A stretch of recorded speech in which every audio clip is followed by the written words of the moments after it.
Hi மேக்கன் reviewers. இப்போ நீங்கள் பார்த்துருக்குது பார்த்தீங்கன்னா ஒரு வுட் பேனல் சா மிஷின். இது வந்து ஒரு நல்ல ஒரு வுட் கட்டர்னு சொல்லலாம். இதோடைய ஸ்டார்டிங் ப்ரைஸ் வந்து நம்ம 15,000 ருபீஸ்லேருந்தே கிடைக்குது. அண்ட் இது அமேசான்லேயே கிடைக்கும். ஸோ 15,000 இருக்குது, 42,000 இருக்குது. அண்ட் ஹெவி டியூட்டி பேனல் சா மிஷின் வேணும் அப்படின்னா அது 2.4 lakh வரைக்கும் கிடைக்குது. ஸோ அது வந்து என்ன எவ்வளோ மெஷர்மெண்ட் பார்த்தீங்கன்னா 3200 mm இருக்கும்.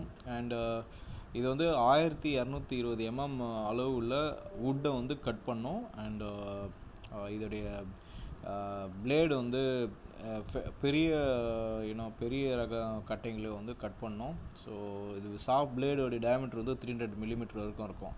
ஸோ இந்த நியூஸ் உங்களுக்கு யூஸ்ஃபுல்லாக இருந்ததுன்னா சப்ஸ்கிரைப் பண்ணுங்கள் மை கண்ட்ரி சேனலில். தேங்க்யூ.